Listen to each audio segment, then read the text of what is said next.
जय माता दी दोस्तों। जय जय श्री राधे, जय श्री हरि। दोस्तों, कार्तिक मास का तो हर दिन ही बहुत ही पावन और महत्वपूर्ण होता है। उसमें से नौमी तिथि जिसे आंवला नवमी के रूप में जाना जाता है। आज हम सभी आंवला नवमी, जिसे अक्षय नवमी भी कहा जाता है, की पावन कथा और इसके महत्व को सुनेंगे। यह तिथि कार्तिक मास के शुक्ल पक्ष की नवमी को आती है और इस दिन धार्मिक तौर पर आंवले की वृक्ष की पूजा की जाती है।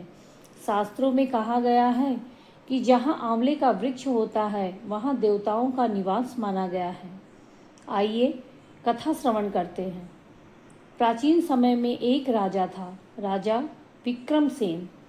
राजा बहुत ही धर्मात्मा, परोपकारी और प्रजा का पालन करने वाले थे। परंतु एक बार उन्हें कुष्ठ रोग हो गया। बहुत उपचार करवाया पर कोई लाभ न हुआ। शरीर दुर्बल हो रहा था और मन में दुखी और निराशा। एक दिन उनके यहाँ कोई महात्मा आए। राजा ने नम्रतापूर्वक अपनी समस्या बताई और बोले,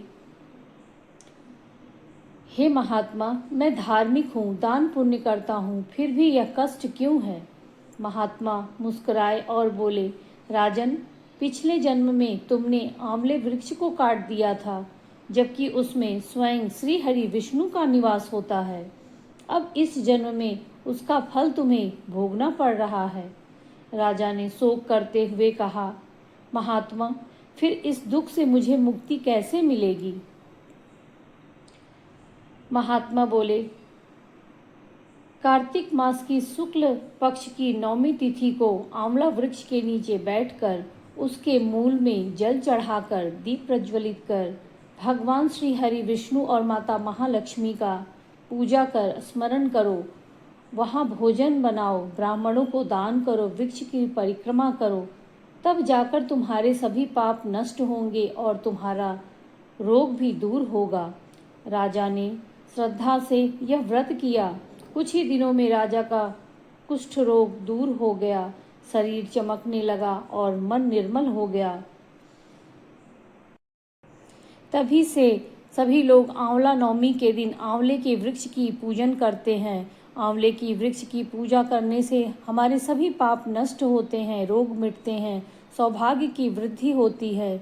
आंवला केवल एक फल नहीं, यह देव वृक्ष है। इसमें श्री हरि विष्णु का निवास होता है। यह अमृत तुल्य है। इसका फल त्रिदोष नाशक है, आयु, तेज, आरोग्य और सौभाग्य बढ़ाने वाला है। आप सभी आंवला नवमी के दिन स्नान कर पीले वस्त्र धारण करें। आपके बगल में कोई पार्क हो या गमले में ही आप छोटे से आंवले के वृक्ष का छोटा सा पौधा लाकर उसमें उसके तने में हल्दी, चंदन, रोली, अक्षत से सजाएं। कच्चे दूध से उसमें छिड़काव करें, गंगा जल से उसका अभिषेक करें, फिर धूप, दीप और फल मिष्ठान अर्पित करें। 11 या 21 परिक्रमा करें। भगवान विष्णु और माता महालक्ष्मी की संयुक्त पूजा करें, उनका स्मरण करें। वृक्ष के नीचे बैठकर परिवार सहित भोजन ग्रहण करें। इस क्रिया से वर्ष भर आपके घर में सुख, शांति और समृद्धि बनी रहती है।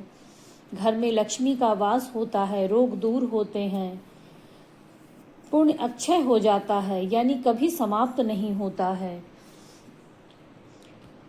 इस दिन एक प्रण और हमें करना चाहिए कि हम सब प्रकृति का संरक्षण करेंगे, अधिक से अधिक वृक्ष लगाएंगे, किसी भी पौधे या पेड़ को नुकसान नहीं पहुंचाएंगे, क्योंकि जहां पेड़ है वहीं जीवन है। दोस्तों, इस दिन आप आंवले का दान भी कर सकते हैं। कहा जाता है कि आंवले का दान स्वर्ण दान के बराबर होता है। जय जय श्री राधे, जय श्री कृष्ण। 2025 में आंवला नवमी कब है? आंवला नवमी का पर्व इस बार 31 अक्टूबर 2025 दिन शुक्रवार को मनाया जाएगा। नवमी तिथि की शुरुआत 30 अक्टूबर को प्रातः 10:06 से होगा और नवमी तिथि का समापन 31 अक्टूबर को 10:03 पर होगा। 31 अक्टूबर को उदया तिथि है, इसलिए शास्त्रों के अनुसार इसी दिन व्रत और पूजा का विधान माना गया है।